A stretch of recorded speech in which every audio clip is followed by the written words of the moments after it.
It's Gorman in the morning with Fletcher and Ryder. Now, 92 KQRS. Gorman in the morning on Minnesota's 92 KQRS. Good morning. It's Friday, February the 27th. One more month down, ladies and gentlemen. I'm here with Paul Fletcher. Boom, falling like dominoes. Ryder. I busted my ass all day. Now it's time for me to start wrapping things up and look for the exit door. Man, Yeah. Let's go Friday. I'm already in the car.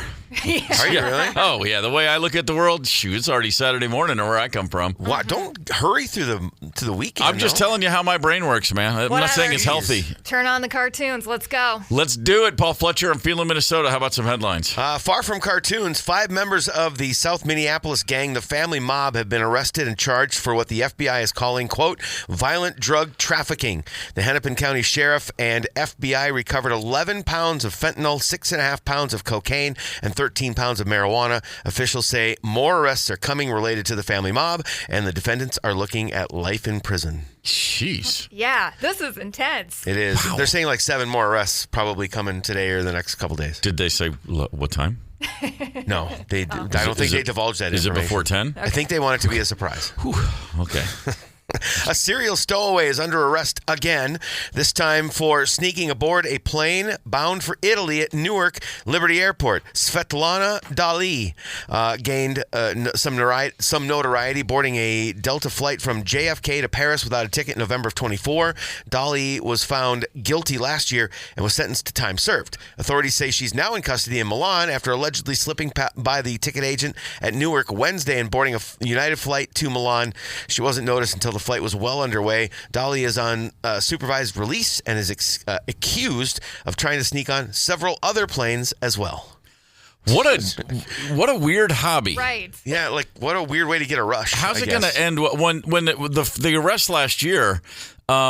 She somehow got through TSA without an ID. Yes. And then got on an international flight without ID. Right. And then obviously didn't get through on the other side. I mean, just the idea that you think, yeah, I can get not only out of but into another country without an ID, much less a ticket. I mean, on one hand, I want to give her a fist bump, and on the other, I just say, lady, take up knitting or something. There's no good result from this. How about our security and airlines maybe catching this kind of stuff? Gee, you think? I mean, my God. Just goes to show what you can get away with if you look like someone's grandma. Pretty much anything. I've seen footage of her sneaking onto the plane, and she just kind of blends into the other people who are given their tickets. She's like Zelig. Act like you've been there, and it seems to work. No, she just that's like when you're in college and you go back to like a high school sporting event and you don't have a ticket. You're like, oh, I know how to act like I belong, But she's taking it to a very different level. Oh, yeah. Very different. Yesterday we mentioned, a New York State resident, Seth Bykofsky, and his license plate. P before we go, the DMV deemed it no longer in compliance. He appealed directly to New York Governor Kathy Hochul, and she actually called him. Seth, this is Governor Kathy Hochul. I read about your plight in the news that the DMV took away your hilarious license plate. I loved it. Oh, thank you so much. I appreciate that. Well, I'm going to get it back for you. I think everybody should be reminded to pee before you go. I have kids and grandkids, and I support the effort wholeheartedly. So I think we're going to work on getting that back to you. That sounds wonderful, Governor. Thank you so very much.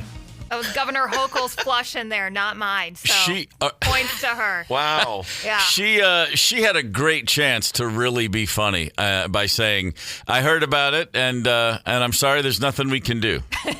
No, just kidding. I mean, come on, Kathy. Sure, it was right there. It was right there. It was on a tee. Just swing the bat. Mm-hmm. But she's a politician. She's got to mind her P's and Q's. I guess so. Decorum, yada, yada.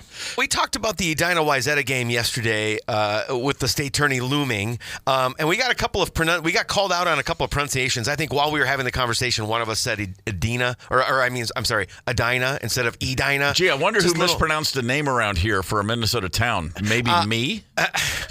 I'm not really sure. I'm still playing catch up. We're a team, all right? So it could have been any of us. But also, during that game, there was an absolutely insane, improbable goal, and it landed the game on ESPN's top 10 list at number 2. Listen to this butchering job. Minnesota high school hockey, Edina taking on Wayzata right here. Bode McConnell with the puck, hits it off the wall and crawls up the net, and McConnell comes back to put it in for the goal. Take another look at it right there. One of 3 goals for McConnell as Adina wins it 3-1. Good old Minnesota. They butchered 2 towns and a kid.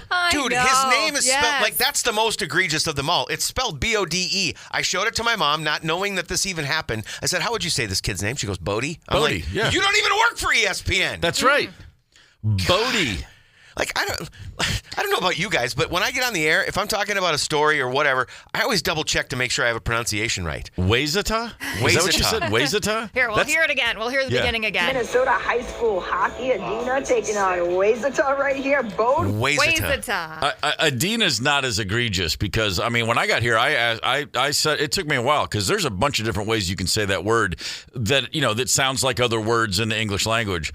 Of all the ways to pronounce Wayzata, Wayzata was putting the emphasis on not a chance. That would have never occurred to me. And I butcher names with the best of them. Here's the thing, though. All 3 of them are egregious because you are ESPN, and you should be able to get this stuff right. That's your job. Okay, to be fair, it is high school hockey, and to a lot of parts of the world, they play hockey in high school? Yeah. I'm just going to let you know.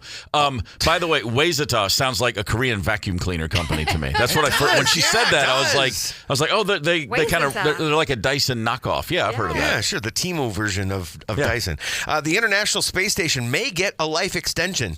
Congress is considering whether to extend the life of the International Space Station. It's been in orbit for over 25 years. NASA has been planning to retire the space station by 2030, but is now proposing a 2-year extension to give space companies more time to develop a replacement. Next week, a Senate committee will consider legislation that includes the ISS extension and would also call for NASA to build a base on the moon's surface as part of its Artemis lunar program. Stop! Okay, 25-year extension, like 2-year extension on 25-year-old equipment sounds like what they're trying to do to our studios around here. Yeah. So, I mean, it's not going awesome. They can't get a rocket off the ground. I mean, how long is it? I would think it's going to be more than a 2-year extension to get a new space station in place. And then a base on the moon? How about we land there first?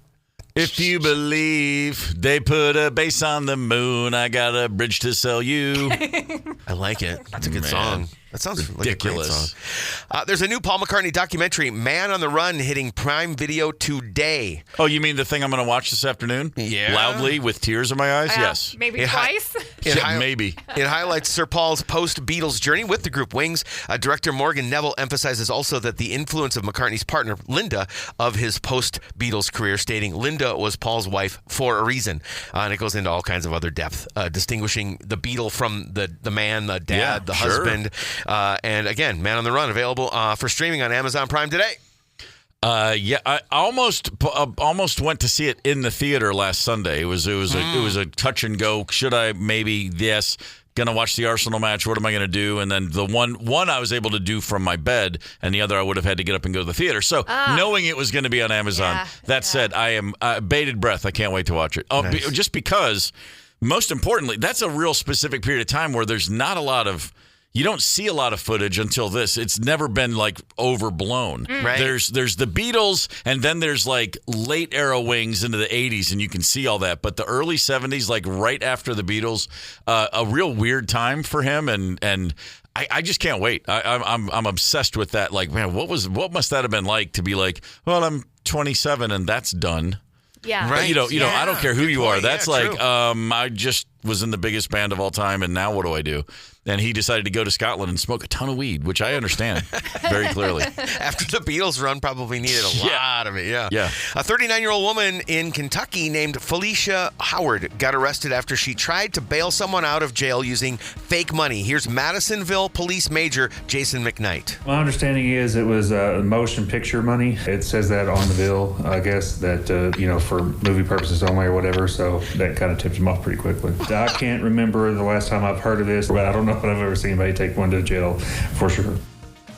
Wow. As someone who grew up 20 miles from Madisonville, Kentucky, this totally checks out. Oh, really? Yeah. Oh, yeah. Nothing surprising about it. Do you think she, I don't know how you would know this, but speculate. Do you think she just went and looked on the internet and found movie money and bought it and with a tiny little amount of cash to try to pass it off as bail money?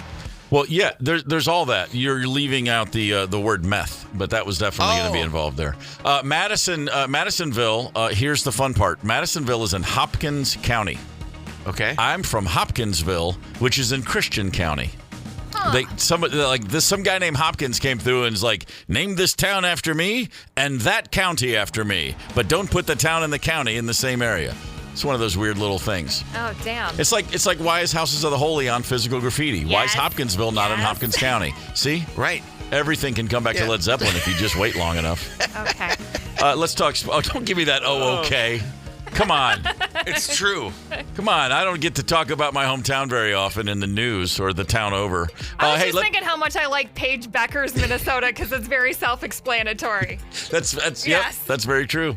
Hey, let's talk sports. Yeah, do it. Oh, how about the Minnesota Wild?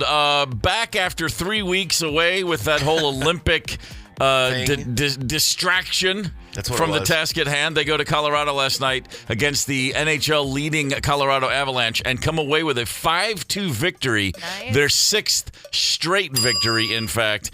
Boldy, 7-game streak he's now working on. And our buddy Quinn Hughes now an 11-game scoring streak that he's got. So many things to mention. Joel Eriksson Ek, 2 power play goals. Boldy had 2 empty netters late, but they still count just as much, baby. They do indeed. So, as I said, Quinn Hughes, 11. That's a career-long 11 games. Gustafsson with 44, a season-high 44 saves. He left with a minute left in the third period once he started vomiting. Oh. Little stomach bug. Oh. Yeah. Yikes. Hey, can we get someone else in here? I'm throwing up on the ice. Yeah, that's probably a reason for... Probably. Being pulled. This is the Wild's 6th straight victory. I mean, lest we forget, they went into the break on a 5-game heater. Now it's 6, one shy of the season high. Boldy's 4 now shorthanded goals. He had a shorthanded goal. Tied for the most in the NHL. He's the first player in Wild history to post back-to-back 4-point games. Attaboy. Now, there was a 3-week gap in between, but still, the last time we saw him, he got 4 points. Yep. Pretty fantastic, man. By the way, Quinn Hughes just getting started for a lengthy weekend. He will be on Saturday Night Live this Saturday. Oh, damn. Quinn Hughes. Okay. Oh, wow. Cool. The show's being hosted by Connor Story, who's on Heated Rivalry. Oh, right. Right. Very, very hot Netflix special, series, I should say.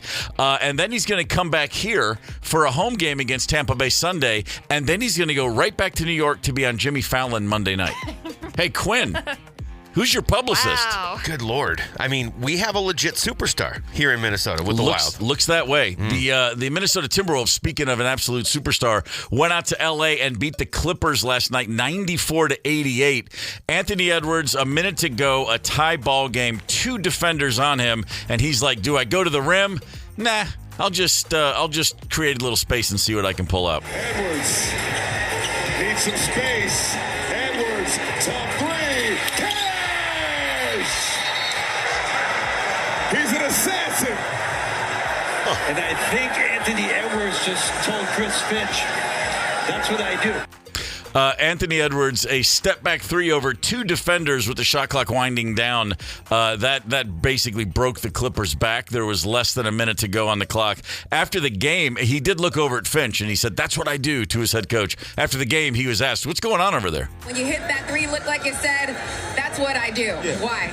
I mean, because the play before, Finchy, when I took the mid-range over 2, he was like, pass the ball. And, I just told him, like, you don't want me to pass the ball. You want me to shoot it. Hell yeah. Finchy. It's great. I like that. And finished with 31. Jaden McDaniels and Ayo Dosunmu both had 12. Rudy Gobert, 13 rebounds. This is a 94-point total.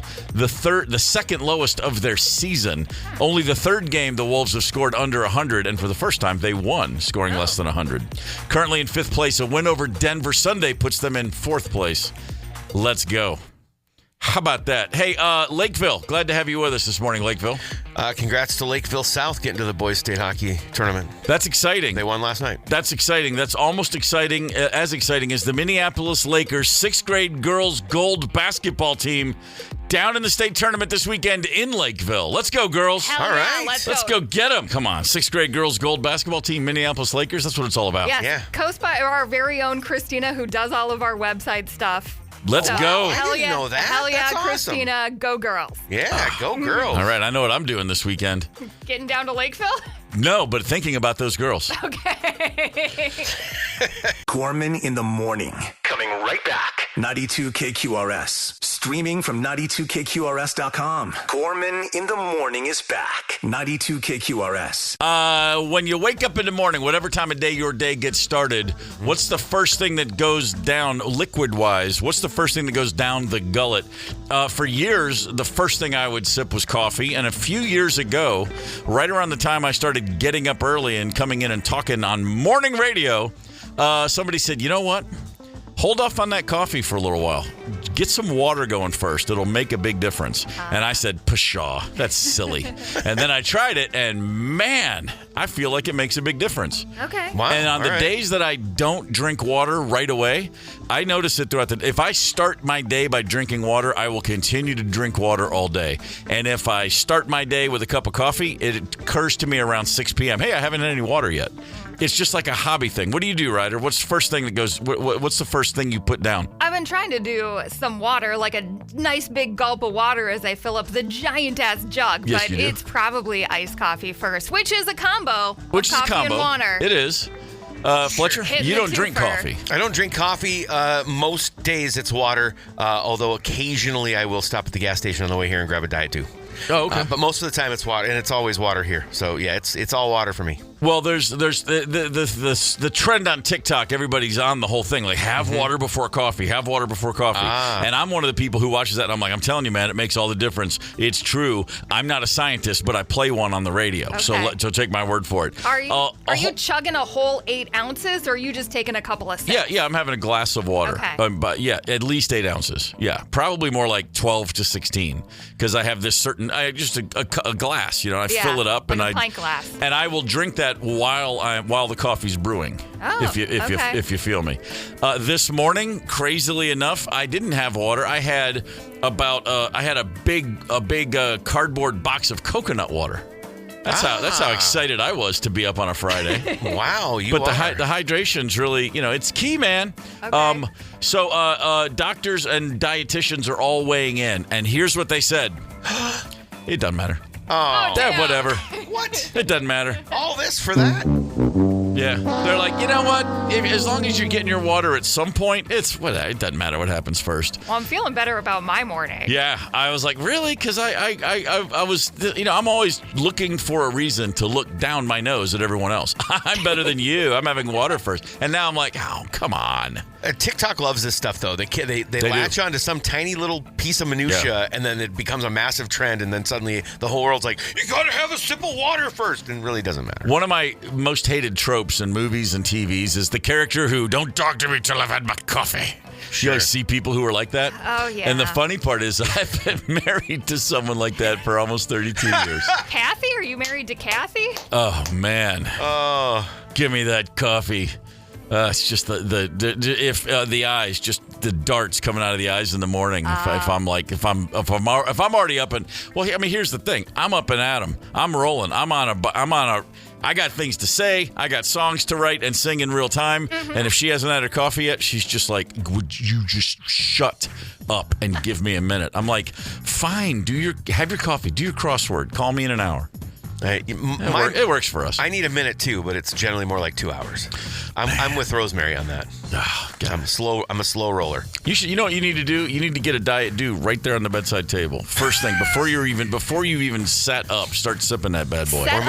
Set up an IV and just have it go off, and you're just mainlining the dew. You took the words right out of my mouth, because they say you should get a little caffeine, not right when you need it, like a half hour before you need it. Yeah. So I'll have it go off at like 3:15, and then I wake up and boom, I'm just wired. I spent a lot of time in the 90s thinking about, and I would say this to people. What if I think I need to? I'm gonna create and design a bed, a mattress that has a hole in it, so you can just lay there and pee and don't have to get up in the morning. And I mentioned that to someone once, the manager of my band, and he looked at me and he said, "How about just don't drink as much?" And I was like, you know what? That's a better idea. What about astronaut diapers? It's a much better idea. Just wear astronaut diapers. You know? Or that. Yeah. Or that. How about myself. just not drink your weight in beer every night? Well, there's okay. that. So that changed. That helped things too. Reasonable. There's always a solution.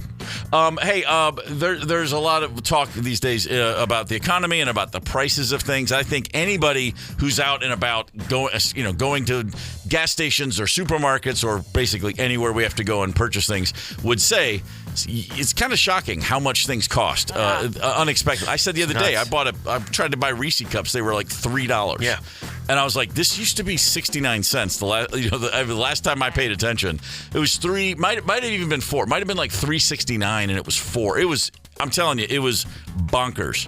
And I said right then, I was like, and I'd already put it up there. I wasn't going to look at the guy and go, I'm not buying that. That's too much. Sure. I should have, because I'm still talking about it. And I should have said, no, I don't need that Reese cup. Right. But my point is this. There are things that we're simply refusing to pay for. I will no longer be buying Reese cups. What's on your list? What do you simply refuse to pay for? 651-989-ROCK on the Luther Westside Talking text line. It's Friday morning. Woo! It's already been an action-packed day around here. Listen, I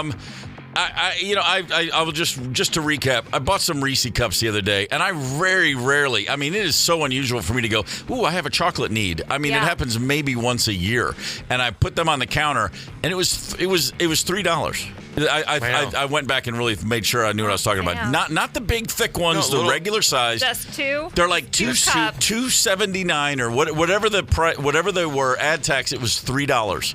And I just walked out of there going, okay, I'm done with Reese cups now. And I have noticed over the last however many months, there are moments when I'm picking something up at the store and I'm like, wait, do what?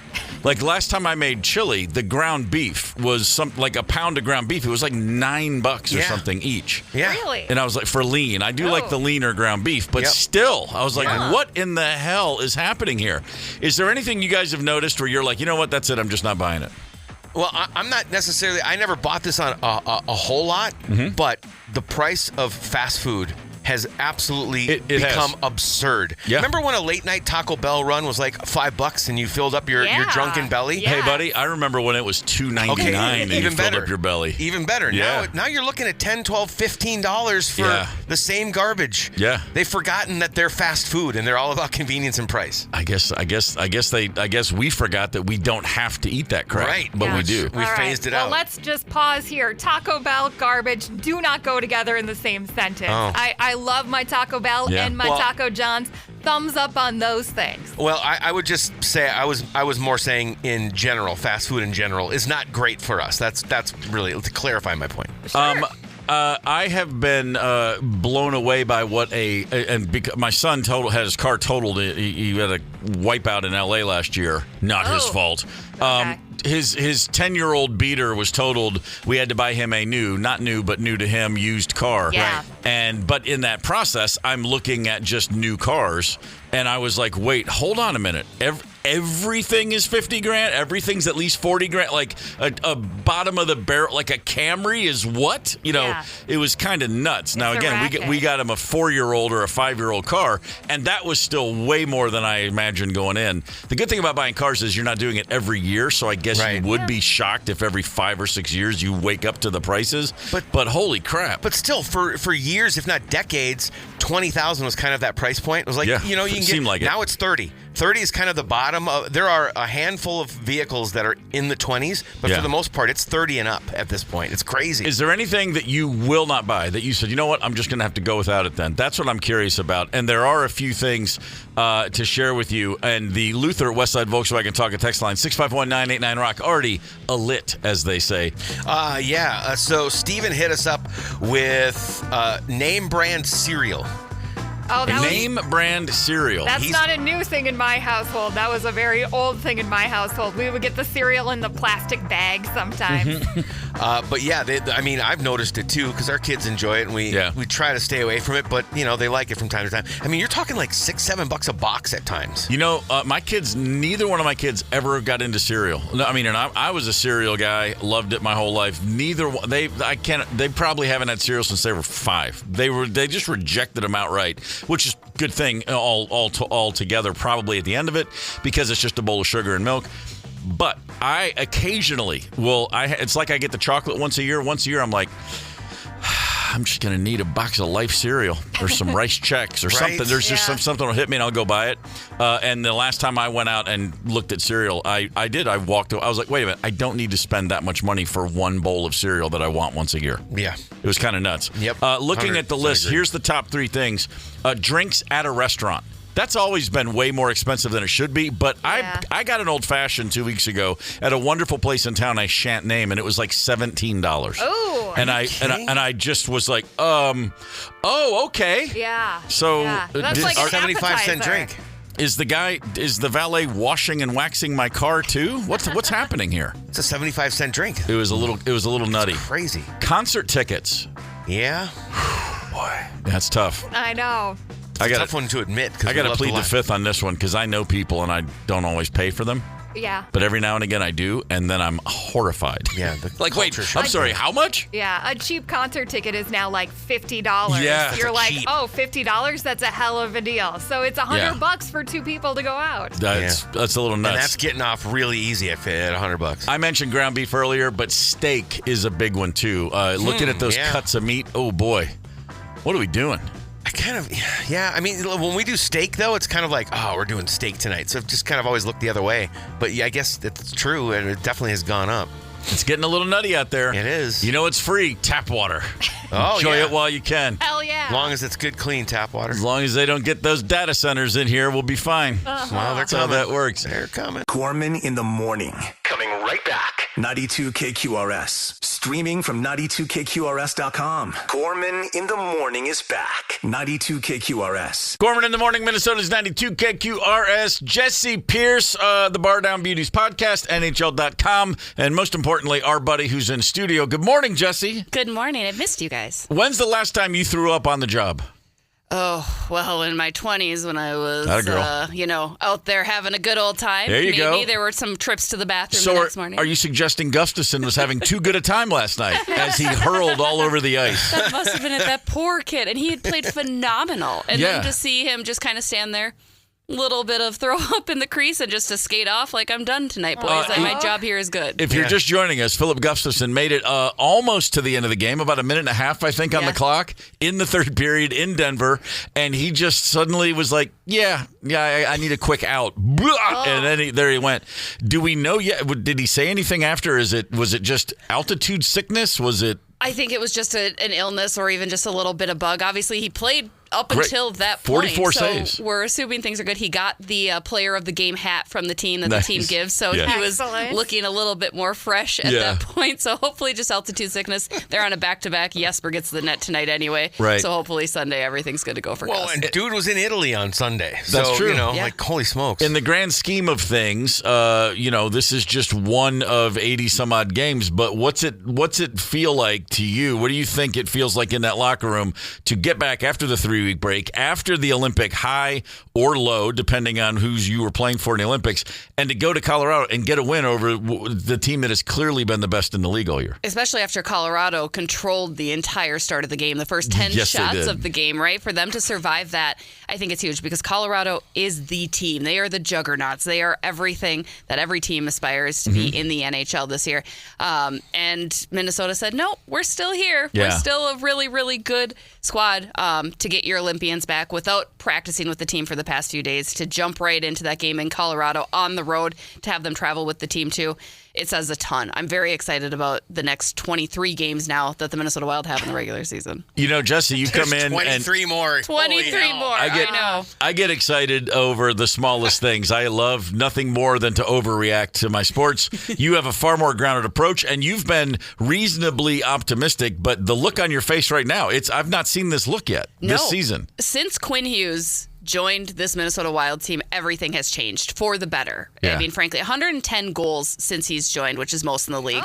41 points since he's joined the Wild, which is most in the league. I mean, he's that dynamic game changer. I think all of us knew how good Quinn Hughes was on the national scale, but obviously you're not watching Vancouver games. You're not paying that close attention when he's the opposition. To watch him every night in the Minnesota Wild sweater, I talked to Ryan Hartman over the break while the team was practicing here, and even Hartsey said, I can't believe he's on our team. Like, when you watch all these things that he does, that has been everything. That completely shifted. Yes, you have Kirill Kaprizov. Yes, you have Matt Boldy. Quinn Hughes is better than both of them, right? Like, all of a sudden, Kirill is a little less shiny of a toy. Yeah, so I was just going to say that. Yeah, it's weird to say that out loud. And honestly, the way Matt Boldy's coming along, like, those three that's a dynamic three-headed monster. It feels good. Fletcher's played the game and skated his whole life. I've never once put on skates and held a stick in my hand. But even I said after 3 games of watching, I go, he looks different. The minute I started dialing in on Quinn Hughes, I went, this is like when I used to watch Jordan in college at North Carolina. There's one guy that's just different on the court, and you can see him. A guy like me can immediately go, oh, that's just a different player. Right. The way he elevates the play around him, the way he creates, gets into the offensive zone, and his maneuver, he's like a magician, the way he escapes the opposition to it's incredible. I was going to say the body language. I saw Lionel Messi. I saw Argentina play Chile in New York 10 years ago. I took my son, and the funniest part of the game is watching the Chilean defenders when Messi had the ball. Their body language was like comedy. Yeah. And Quinn Hughes does the same thing. You see there's a different response from the opposition. Every time he's got the puck, wherever he's going, you can tell they're so aware of it. Yeah, his edges are phenomenal, and he does it in a different way than Kirill Kaprizov. Kirill Kaprizov has always been lauded for his skating abilities, and Kirill's very strong in his skating maneuvers. He's got very strong legs. Quinn is just kind of effortless and flightless out there, and he's just kind of like, oh, nope, we're going to turn this way. Nope, we're going to do this. We're going to do that. And it's funny to watch, and it's incredible to watch. Yeah, I would say Kirill Kaprizov on skates is like a lion. Yeah. Okay, because he's violent and he's well planted. Watching Kaprizov's like a gazelle. Yep. He's just like super light and Here's the other thing to indicate that Quinn Hughes is different. Name another Wild player who's been on SNL, who he's going to be. Name another Wild player who's ever been on late night TV. We've never been asked. No. He's just Superstar. Different. He's different. Pretty shocking. Yeah. Jessi Pierce is in studio with us. The Mammoth tonight in Utah. That's not a bad hockey club. No, they're kind of fun to watch. Yeah. They've got some good pieces there. I really love what Ryan Smith, the owner, has been trying to do to implement them into the town. I think Utah's turning into a little bit more of a hockey-centric spot. Not going to be easy. Plus, you're on a back-to-back, right? That's ever easy. I think the interesting thing to see play out over the course of the rest of this regular season, Minnesota's already kind of locked in to that playoff spot. And you're already kind of locked in, so you do have to wonder if there's going to be a little bit of different time management for guys like Quinn Hughes and Matt Boldy and Brock Faber, especially as they're coming off that Olympic gold medal win, to just kind of make sure that they are rested and recovered and they are healthy going into the playoffs. So you might see a little less of them tonight, but hopefully a good game nonetheless. Probably still adrenalized, but there's only so far you can go on adrenaline, even if you're 27 years old and a great player. And by the way, we mentioned right before, it's tough to play in Denver for anybody. You know, the altitude's a very real thing. Salt Lake City is not exactly at sea level, and make no mistake, that's the city where you can get into trouble. When the sun goes down in Salt Lake City, the script flips very quickly. Anybody who's been there at night knows of which I speak. So hopefully they get a win. They get a win tonight before they come back Sunday at home against Tampa Bay. Yeah, be careful out there. You could easily get pulled into a cult in Salt Lake City, just like that. The dirty soda cult? Is that what's happening? Trust me, it's a different scene. There's a lot of people living secret lives in Salt Lake City. That's all I'm going to say. Ooh, baby. The trade deadline is when? How soon? It's next week. Okay, yeah, I mean, like 6th, I think? right around the corner. Yeah. So what do we need? What do we need? What are we missing? Because this is a really good hockey team, but the playoffs are a different planet. It's such a grind. What do you, in a perfect world, what do we go get? You need a number one center. That's been the dream for 25 years, I think, for the Minnesota Wild. Unfortunately, right? Somebody that can win faceoffs. And you saw faceoffs be a problem again for Minnesota last night. You have Joel Eriksson Eksjö. Nico Sturm was brought in for those instances to win those big faceoffs as well. But you would love a number one center. However, everyone wants a number one center, Right, and Minnesota sure. doesn't necessarily have the assets to do so. I do think there's been the rumor of Vincent Trocheck. We saw him with Bill Guerin on Team USA as well. He's a great role player. He can pot some goals. He's 32, so it's not an ideal age, but he does have some term, and I think he might be affordable unless Chris Drury of the New York Rangers wants to up that price. He could be there. But you need somebody that can, win faceoffs and score a couple goals. The good news is I'm not as critical of finding that high-octane offensive forward as I once was, because you have Quinn Hughes. Because Quinn Hughes is also that high offensive octane defenseman. He's so right. I think you do need to add. Prior to the Quinn Hughes trade, you were like, it's got to happen, because you have to keep up with the likes of Colorado. That's at the end of the day, that's what you have to do. I'll be curious. I think Billy's trying. He's really, really knows that he's one piece away from being that true contender. But if it doesn't happen, offseason, I think will be a little bit busier. If nothing happens, you know what I'm looking for? Are you going to be mad? Huh? Are you going to be mad? No, I'm not going to be mad. If it doesn't if nothing happens at the trade deadline in the offseason, I'm putting the target on the back of Mr. Jack Hughes. That's what I'm looking at. There you go. I mean, he still could. Get Quinn and Jack together? Come on now. Jack Hughes, of the golden goal in the Olympics? I remember like it was just 5 days ago. Yeah. I wouldn't mind Jack Hughes. I mean, I was, again, a little unfamiliar with his game. I was kind of looking, he's always hurt. He's in and out. And the brother narrative is nice, but I don't need them to play together. That's not my primary course of cause, right? You want to win a cup? Player. I want to win a cup. Okay. Call me crazy. I just want to win a Stanley Cup. That. I don't care that you're related to the dude if he's good enough. And I think you saw, golden goal aside, him play a phenomenal Olympics and see how much he can bring to the team. And again, a young kid. I would love that. I do think the offseason is going to be busy for Bill. For sure, no matter what. As we are all, not just Wild fans, but everybody's getting to know this Hughes family. What's the story with the third brother? Is he on their level? He's not quite not quite up to where Jack and Quinn are, is he? At least not yet. And I don't know that he's necessarily had the fanfare around him, which is interesting because you always feel the youngest brother is the one that ends up exceeding everybody else because he's had to be the little guy, the guy in net, whatever. I think he's a good blend of both personality-wise and on the ice, too. I think he plays probably a little bit more like Quinn, but that just could be because he's kind of that defenseman. He's young. He's learning. Yeah. I think he's learning. That's what I'll give him that credit. So, I mean, all this to say, like you said, even if we don't get that number one, which is kind of improbable to think we would find one, this is a team, and I'm knocking on wood. There's no jinx involved here, but this is a pretty safe bet that we get a couple of series in the postseason. I mean, at least. Like it would be a profound disappointment to not advance. 100%. I mean, it makes that Quinn Hughes move look all for naught at that point. The toughest thing is the way that the playoffs are set up. They are positioned to play the Dallas Stars, who are no slouch. Again, the top three teams in the league for a certain amount of time all come from the Central, all come from the West. And unfortunately, the way that those are staggered, it goes Minnesota and Dallas. And that's what it's going to be. I don't see that changing, whether one gets home ice or the other. Yeah. Not an easy first round opponent. And then you get Colorado to follow it up after. I've got the unorthodox approach to the playoffs. Okay. All right. You've heard of tanking, right? For the first round pick.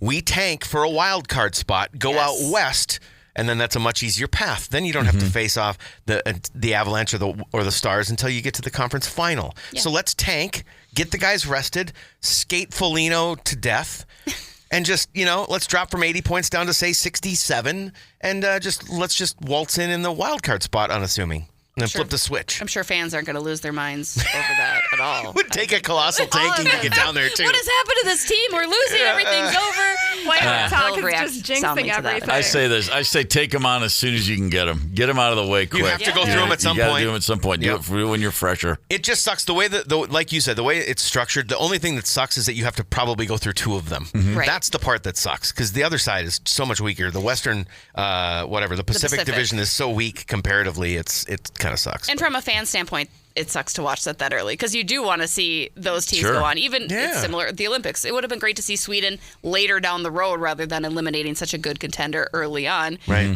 The playoffs have set up that way, but Gary Bettman loves it. It's not going to change. That's what we're locked into for the foreseeable future. That's what it is. We were talking earlier, Jessi, about I bought I went and got a Reese cup the other day, and it was $3 for just a just a single, two of them, but like the old school, $3. And talking about the fact that everything when you least expect it, you're like, wait, how much is this? Have you had any of those lately? Has there been a single Bottle item? Of water. Bottle of water. I literally had just purchased a case of water from Target, but I wanted a nice cold bottle of water. The case of water was $5, and the one bottle of water was $2.89. There you go. Like, this was foolish of me. I should have thought that through. yeah, there it is. It's even freer if you just fill your cup up at home. That too, but sometimes I'm on the go. I know, I'm teasing. Yeah, man. Busting your chops. So Sunday at home against the Lightning. I assume you'll be there. Yes, I will. It's diversified hockey night on Sunday as well, and then they will obviously honor the Olympians too. Cool. Very excited to see all of that, see the guys back. Excited to get back to work. It's been a nice 3 weeks off, boys, but it's nice to get back. Yeah. Well, the postseason grind right around the corner. It's going to be a good race to the finish, Ryder. Shout out for my cheap antenna having friends. The Wild game tonight is going to be on Channel 5. That's right. Oh, that's right. Good reminder. Cool. That's right. Yeah, that is cool. Fair enough. So it means I don't have to go to the bar to see the game, but I probably will. Atta girl. Yeah. All right, Jessi, thanks. Thanks, guys. Appreciate you. Always great to see you. Always. Go Wild. Bar Down Beauties podcast. Get there. 92 KQRS. Hey, Brian Eggert of the CineFiles on Care 11 Plus and DeepFocusReview.com is in studio with us. We're here to talk movies. Brian, it's always a pleasure to see you. Yeah, thanks for having me back. Okay, let's dig in. A bunch of movies are out. Just real quick recap. Last time you were here, we talked about Hamnet. You were a little like, some of the people you know were like, yeah, I went and I really enjoyed it. But I totally get why people like yourself were like, it's an odd one. Yeah. Out of left field. I'm surprised by all the buzz and love for it because it seems to me like way more of a indie off the beaten path thing. But hey, man, great performances nonetheless. Yeah, I think it'll be a big Oscar contender. I think Jessie Buckley's probably going to get the Oscar for it. So kind of hard to imagine someone else topping that. Yeah, honestly, she's great, and I have no problem with that. Right. My issues were just more aesthetic than anything else, sure. And that's just personal taste. Yeah. So there's a movie that I keep seeing, and that I want to ask you about. It's called Nirvana. Now it's spelled Nirvanna. Nirvana, the band, the movie. What is this? Okay, so this started out as a TV show in Canada, in Toronto. It was called Nirvana, the band, the show. Okay. And it was very kind of cult. It was online for a while. Then it got picked up by a Canadian station that is no longer in existence. Okay. And they decided to make a movie about it. And what kind of show was this? So this is these two guys have a band. And they are trying to promote their band. Their band has never played a venue. Okay. They've never. I don't even know that they have songs. They love the idea of a band. I was in a band like that once. It was a band. We put up flyers. That's as far as we ever got. Nice. Yeah. No practicing. No. We would put up flyers announcing a gig, and then the gig was canceled. Right. It was basically performance art. Was this the Baby Jessica and the Baboon Hearts? It led to that. Okay. It was Alfred and the Stately Wayne Manners. Okay. And then when we actually finally got instruments and eventually played, then we would change our name for every performance, which does not help build an audience. I actually managed a band back in the mid '90s where we got publicity shots on the steps in front of a very trendy looking uptown home. Nice. And I think they maybe played one gig. I'm not sure if we even played one gig. So I made nothing from that. If the photos look good, they were halfway home. They just didn't realize it. Simple men. So Nirvana the band, the movie now is a movie about Nirvana the band, the show.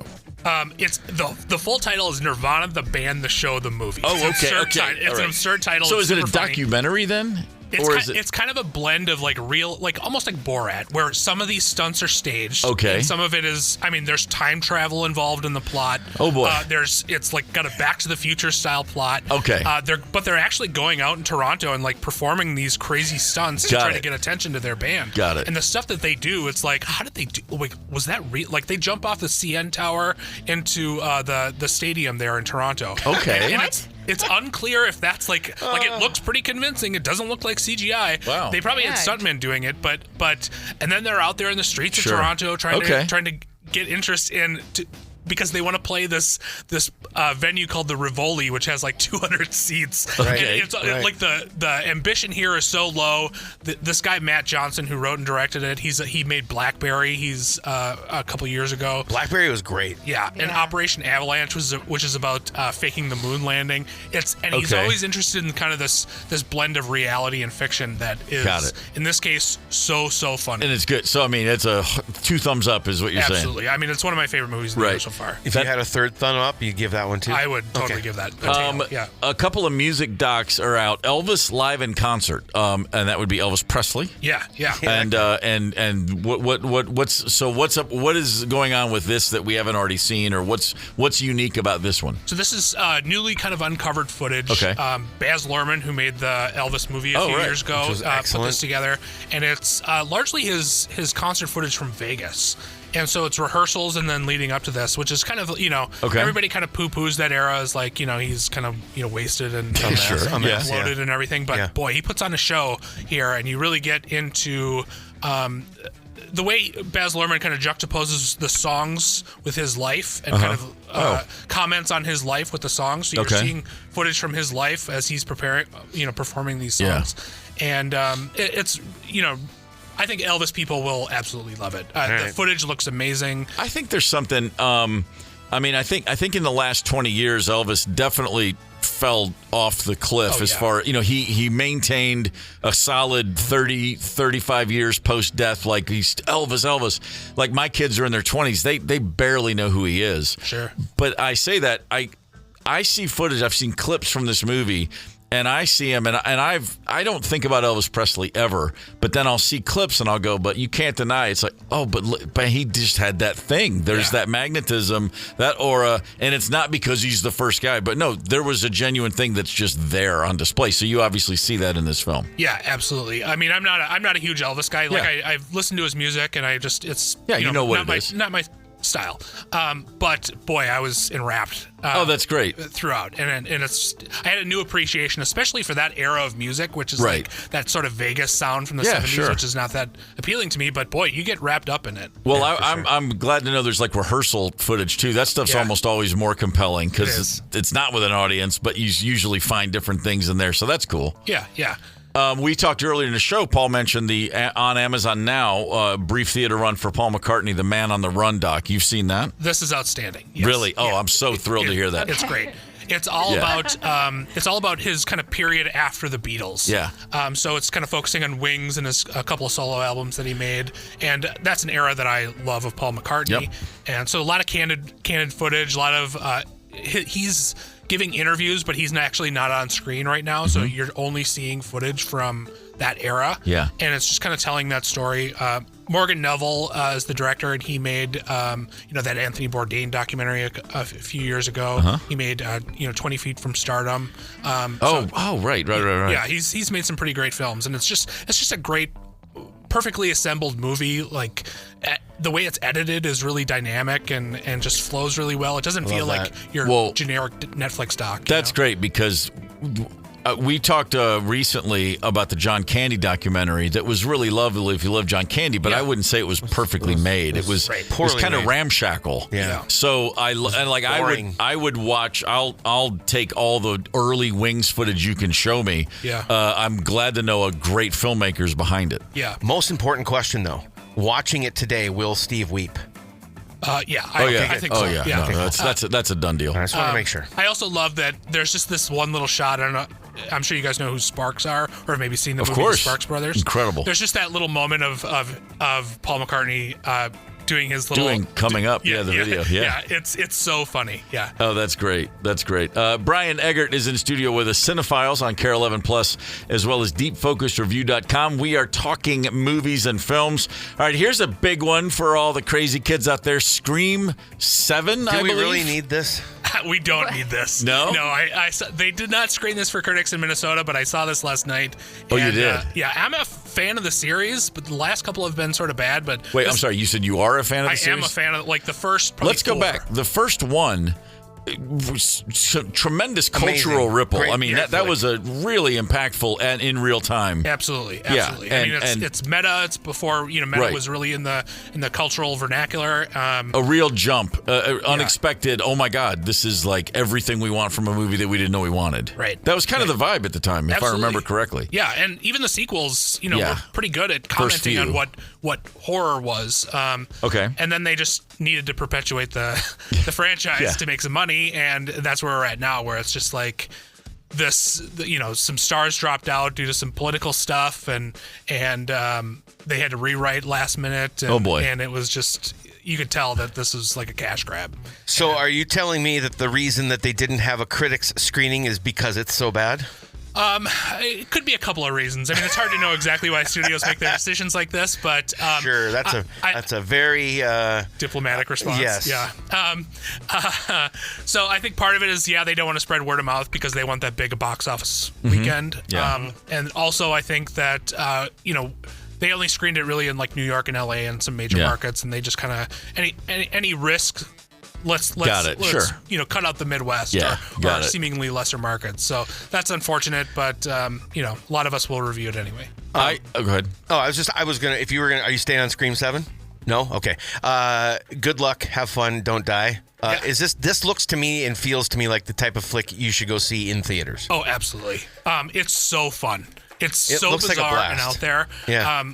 Gore Verbinski, who made it, he used to make like the first 3 Pirates of the Caribbean movies and was a really big Hollywood guy. And then he had 2 really big flops with Lone Ranger and The Cure for Wellness. And now those were just lost hundreds of millions of dollars. Right. I remember. And now these are small. This is a smaller movie that's like about AI sort of taking over, and they're trying to stop AI from taking over. It's so bizarre. It just goes off in surreal directions. It's led by Sam Rockwell, who's doing just an amazingly fun performance. He's always great. Yep. And it's sort of like 4 or 5 episodes of Black Mirror wrapped into one movie. Oh boy. Okay. And it's just against virtual reality, against all these other things, and it's. I'm always standing on Black Mirror corner, waiting for a good time. So I'll check that out. I just listened to over the last week the Smartless podcast with Margot Robbie, and I was amazed at her story. I'm aware of her and have been forever, but behind the scenes producing most of the movies she's in. I mean, she's a mogul on a level that I was aware of, but not to the. There's a few more zeros on that than I was aware of. Right. So on one hand, just incredibly impressive run for only being in town for 15 years. Right. Kind of astonishing. And now yet another remake of Wuthering Heights. Which is a different version than we're probably used to, and I'm picking up that it's very mixed reception of Wuthering Heights. Yeah. I mean, at a time, so is it? I guess you could say it's risky. She's putting it all out there, and not only in it, but obviously producing this. Your thoughts on the film? I thought it was really kind of all over the place. Okay. Like aesthetically, there are parts that are very traditional, like a classical literary adaptation, and then there are parts that feel like they're surreal or like Wes Anderson directed them or something. Just really really expressive and like elaborate, impossible sets. So part of it is in kind of a reality that we're aware of, part of it isn't, and the reasons for one or the other scene don't really make sense always. Wuthering Heights, I don't know if you've ever read the book, but it's about teenagers who are in love. Yeah. And, Margot Robbie, she's great, but she's 35, and her acting like an impetuous teenager, even though her character is supposed to be 35. But the nature of the character hasn't changed, so she's still like someone who's looking to get married. I see. Wow. All right. It hasn't changed, and so it's just weird to see her as a person, at 35, who at that point is beyond spinsterhood. You're supposed to be married by the time you're 20 in that era. It just didn't mesh. It was a weird choice. Wow. And it was trying to be kind of like kinky, and there's a little bit of BDSM in there, and just kind of steamy. But I didn't find it very sexy. I didn't really like the characters. There's only so much freak flag in the moors. Right. It's that environment doesn't really make for that to be a thing. No, everybody's very damp and. Yeah. You're making me feel way better about not getting my wife to the theater yet to see it. Yeah. It sounds like we're not missing much. You're not. There's a 2012 version directed by Andrea Arnold that is very like stripped down, very kind of artistic, but it gets what the novel is about, which is it's kind of a creepy book. It's not. Yes, it is. It's not a romance like they're trying to make it in this new version. Yeah. It's disturbing. Yeah. And that I think that 2012 movie got that. Got that. Sure. So what are you stoked to see next? What's coming that you're really excited about? So next week, Hoppers, the Pixar's Hoppers opens. This looks like it's going to be one of those transcendent Pixar flicks, right? That it's the parents, the kids, everybody universally loves it. Like intentionally avoided trailers. All I've read is a synopsis. Same. And just knowing that it's about like a kid who puts her body in a robotic beaver. Like, what is that? Like, first I've heard of it, I'm in. Damn. Right. Done. I have no idea what's going to happen. It sounds amazing though. That sounds weird and fun. Yeah. I'm also really excited for Project Hail Mary, which comes out later in March. Ryan Gosling. Yeah. Oh, I just saw a Jeopardy clip for that. Have you seen this? It's like there's a trailer. It doesn't even. I saw it too. Yeah. It's Ryan Gosling's on Jeopardy as Ryan Gosling. It's like a whole Final Jeopardy thing, and he doesn't know the answer. So it's very subtle. It's like a 2-minute clip. I'm like, what am I watching? And we'll get it up on our social. Yeah, it just comes around to, hey, I throwing a Hail Mary here, and it works. But what's the movie about, as far as you know? Yeah, so the book is great, by the way. If you haven't read the book, maybe try to read the book. But it's about a scientist who wakes up on a spaceship, and he's on a mission, and he has amnesia, and he's trying to remember why he's on this mission. Okay. And gradually, it becomes sort of almost like it's the same writer as The Martian. Got it. And it's sort of like that, where it's a guy alone trying to figure out a hard science situation and having to deal with some extraordinary kind of science stuff. I'll tell you, I said I was on Black Mirror's corner. I'm always up for amnesia stories, too. Yeah. They just always work for, I don't know why, they always work for me. I just imagine myself like, that would be kind of great. While you were sleeping? For a minute. Sure. Why not? Okay. What's The Bride?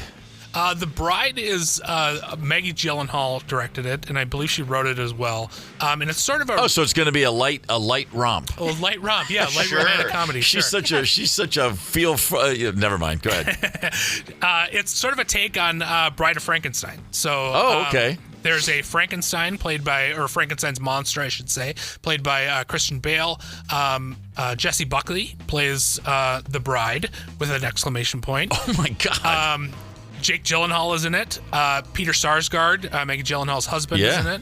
And Annette Bening, I believe, is like the Dr. Frankenstein of the movie. And it takes place, it looks like in kind of a flapper era, sort of like Prohibition times. I'm in 100%. Every one of those actors you just named, I'm like, oh yeah, done. Let's go. And it's like a Bonnie and Clyde thing, it seems, like with the two monsters sort of on the run. Yeah. Oh, sweet. There seems to be a musical element. I saw dancing in the trailer. But this is another movie that, they're not going to screen for critics in really? Hey, man. Minnesota. Sounds like the kind of movie they make gummies for. Right, exactly. It does. It does. Yeah. Brian Eggert is, you can find him on Care 11 Plus, deepfocusreview.com online. Man, it's always a pleasure. And every time we talk, I get a real rush of like, I can't wait to go to the movies. So thanks, man. Yeah, of course. Gorman in the morning. Coming right back. 92 KQRS. Streaming from 92KQRS.com. Gorman in the morning is back. 92 KQRS. Gorman in the morning, Minnesota's 92 KQRS. This weekend at Laugh Camp, Mary Santora is there tonight and tomorrow night. And most importantly, she's in studio with us right now. Good morning. Hi. Thank you guys for having me. So excited to be here. The Queen of Queens and Cleveland, Ohio. That's two good places to be from. Royalty, I can't be contained. I must travel. I must go where the people are calling. That's fantastic. And by the way, so this is how radio works. You just talk into the mic, you wear your headphones, and we go back and forth. I really appreciate that crash course. Yes. I did radio for 7 years in Cleveland on legendary rock station 100.7 WMMS. Yeah, that's right. The Buzzard. Right. Yeah. So and what was your radio gig? What were you doing? I was an afternoon talk show co-host, the Alan Cox Show, 2 to 6:30 weekdays, and so he was the main guy, and then I was one of the co-hosts. The 4.5 hour show, the 2 to 6:30. Yeah, they do things their own way in Cleveland. They do. Yeah. What are you guys, like 4 hours? You slackers! That's it. Oh my God, grow up! You couldn't go to 7. We you did. Cut it at 6:30. So we used to go 3 to 7, and then they changed it to 2 to 6:30. I don't know why. I don't know. It's zero sense. It makes no sense. Those are the things that come down from above. The most important thing in radio is just don't ask questions. Amen. Just turn on the mic and go. And that's exactly what happened when they fired me as well. Right, you right. Just don't ask questions. That's it. Yeah. All right, sounds good, guys. Mm-hmm. So, but as a comedian, that predates radio. So you were comedy, and then comedy and radio, and then comedy. So I mean, that's the chronological order of things, correct? Yeah, the timeline. So you started comedy as a kid. I mean, I was in college. College. So it was my last year of college, 2014. I'm always fascinated by a comedian's origin story because comedy to me, as a fan my whole life and as someone with great respect for the art form, it's the most terrifying thing imaginable to say, yes, I'm going to walk into a room of strangers and hold a microphone and keep their attention and make them laugh. Mm-hmm. And what the hell is wrong with you to think that you're the person to do that? Oh, I was What not. hole in your soul were you trying to fill? My guy, one of 5 kids. Like, I was not loved as a child. There wasn't enough money or attention to go around. Where in the 5? What number? 4th. Okay, yeah, sure. So you're 5. not even get to be the baby. No. Super like afterthought. Mega Afterthoughts afterthought. of everything. 4 is the ultimate, what am I? Oh, my gosh. And so it was like, I was trying to stand out. I was a cheerleader. I was in theater. I was always like the loudest, the most attention. We were, everybody in my family is very sarcastic. So sense of humor is developed early. And it was, if I say it first, then you can't hurt me when you say it. That type of thing. Of course. But yeah, I started at a student stand-up competition. It was, I apologize, actually 2012. I just hit 14 years on the 23rd of February. Nice. So really that right there deserves a standing ovation. You should stand up, Wow. 14 years in the hardest form of entertainment on the planet. I love it. It's absolutely incredible. It's impressive, though. And thank you very much. It's been the best. I think this is my 3rd time coming back to St. Paul, I want to say. And I've traveled all over the country. It started at a student stand-up competition. Then you just kind of work your way up where, you're an open micer and then you do booked shows and then you host, feature, headline. And So first time up there, 3 minutes, 5 minutes? 10. First 10. Could you imagine? First time. Get out of here. And so what school was this? Where were you? University of Toledo in Ohio. Okay. Yeah. They do things different. They do things different. Ohio's its own little thing, man. You don't know. 10 minutes. Well, and the thing is, it's an eternity. It was run by students, so they didn't know anything about stand-up. Do you know what I mean? Like nobody know knows about the anything. 3-minute rule. No, nobody knows anything. Yeah. So we go up. It was my friend was actually one of the people running it. It was like a business fraternity. Right. And they were like, "Hey, we have 9 guys signed up and no women." And like I was very open about loving comedy and loving stand-up and improv and all that. And she was like, "Do you want to do it?" And I was like, "Oh man!" And like I did. And I like got my little notebook out and I was like preparing all my jokes and everything. And it was, I mean, it really, when people describe it like a drug, like heroin or crack or whatever, like from the first time you do it, it's so addictive. Yep. It's because it's immediate. Yeah. And then I think it prepared me well for radio. When you talk about it being so scary up there by yourself in front of a crowd, I was like, why is there no instant gratification here? Like, you're here, but I don't know if people like it until I read the Reddit post 2 hours from now. You know what I mean? Right, so it's very different. Yeah. And the early years of comedy, at least the money and whatnot that comes from it, probably similar to drug addiction as well. Oh, 100%. Yeah, it's $0. It costs me money. Sleeping in my car, driving. I mean, the first time I ever came to Minnesota, I drove here from Cleveland. It was like 13 hours. I did it in one day, and I I left at like 6 a.m, and then I literally drove straight to the comedy club and got on stage for like an 8 p.m. show. Yeah, like they say, okay, picture Minnesota on the map. Now picture it a little further away than you think. 100%. It's much bigger than you think that it is. Yeah. You can't get there from here. No. Not easily. No. Mary Santora is at Laugh Camp tonight and tomorrow night. Okay. You're a college kid. You get up that first 10 minutes. I'm sure it was better. Not bad. 10 minutes. You could have. Come on. You're a funny gal. You got a good vibe. You got a good spirit. The adrenaline must have been through the roof. When I look back on it, obviously 14 years in. Yeah. It's not good. Sure. Everyone's bad for so long, for sure. But then when you think, I'm like, it was good enough that I loved it. I got the laughs. I mean, I'm performing for my audience. It's other college kids, so making jokes, very inside jokes about campus, about the bars around school, like things like that. And so, I mean, you do it and then you get those first big laughs and it's a feeling that is almost impossible to describe. Yeah. It's fantastic. And then so at some point, I guess after radio, you're like, well, you're advancing along. New York City looms. It beckons. It calls. What was the decision to go to New York? Was it that simple? Well, so actually, I went to New York in 2023 while I was still on radio. And it was one of those things where, my boyfriend and I have been together 6 years. He has a daughter who just turned 10. Mm-hmm. So, like, as our relationship progresses, we're having conversations about marriage and buying houses and those kinds of things.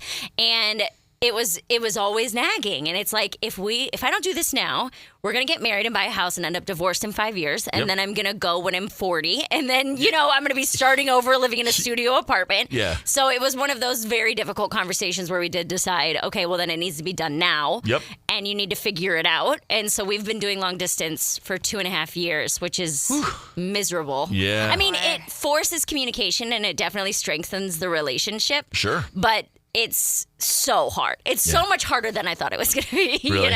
But it does make when we see each other that much better, That's true. So, but on the comedy side, New York's the place you want to be. oh my God, it's unbelievable. I mean, it's better than any other. Not that Minnesota isn't incredible, believe me. You should come to Laugh Camp because those are going to be the best shows you've ever seen. Yes, but excellent plug. I gotcha. Good. But in New York, it's just you are surrounded by the best of the best. And, the saying, iron sharpens iron, I fully believe it. When you're around people who are much better than you, it forces you to get better. You don't have an option, What am I? You either get better or you quit. Like, what else are you going to do, Yeah, 100%. And I think as much as, if not more than any other place you can live too, okay, not being around comedians, the guy on your corner store is funny. Oh, yeah. The person that, you're bumping into in the market is funny. Yeah. Just the day-to-day interactions with people. There's so much conversation. There's so much lively interaction. 100%. In a way that Midwesterners, it's polite and it's nice, but it's not nothing like New York, just for the people you're talking to on the street. Oh, not even close. Yeah. And what's so funny is that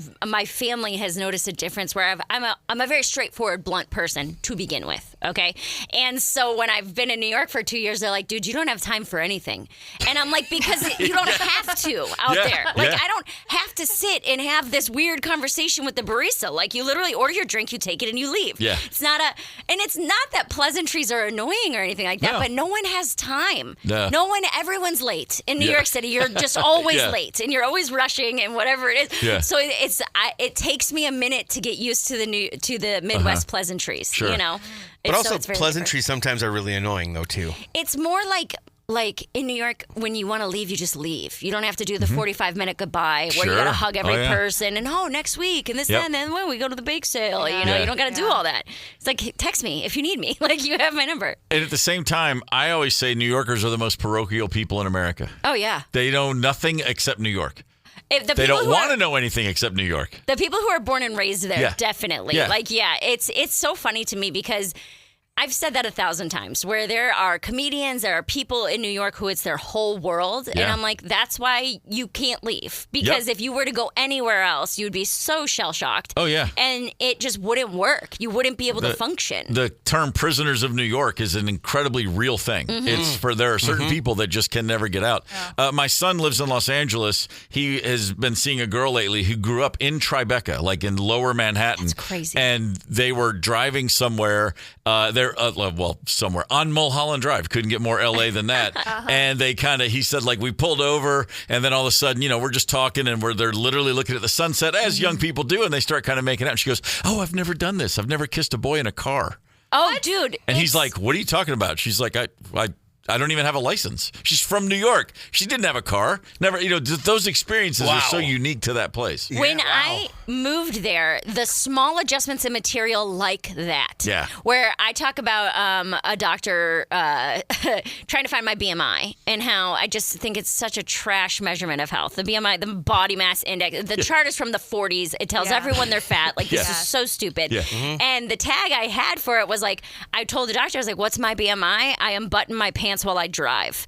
And great for the Midwest. Yeah. No one in New York laughed. Because they hear drive and they're like, well, I've never driven. Yeah. So the one word that I changed, I just said, I unbutton my pants while I sit. Yeah. And it changed it completely. That's it. And then everybody laughed. But because I said drive, it turned off the audience because they're like, well, I don't drive. And it's like, get over yourself. You're 40, Yeah.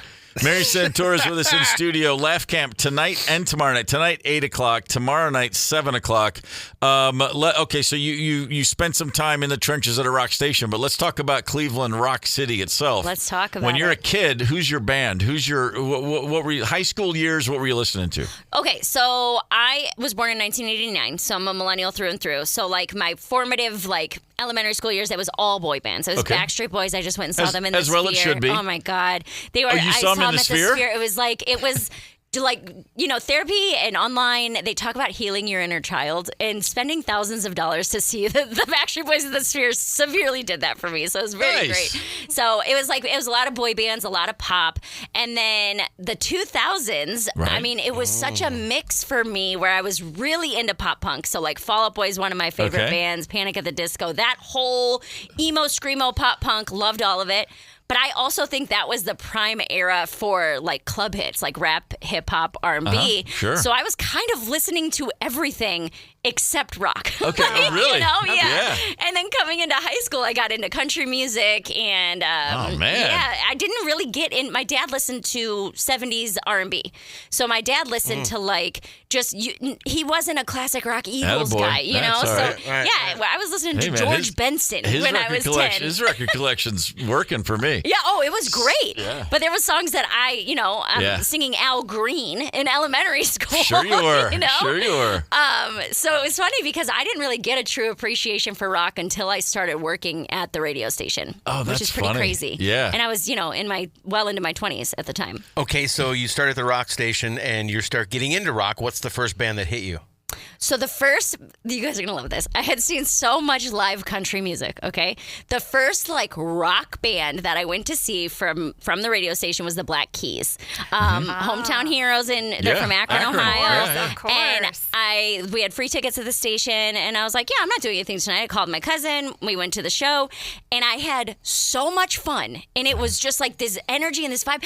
And I came back to the station the next day, and they were like, how was it? I was like, how would you describe this music? Like, what genre is it? It just was like, they're like, that's rock music. And I was like, no, but doesn't it? Because I'm used to pop punk or subgenre. Yeah, I'm used to subgenre. They're like, no, that's just good old fashioned rock and roll, baby. Yeah. And I was like, well, I like it. Let me tell you that. Good. And, better late than never. Well, what I told them, I said the big difference. I said they didn't play one cover song.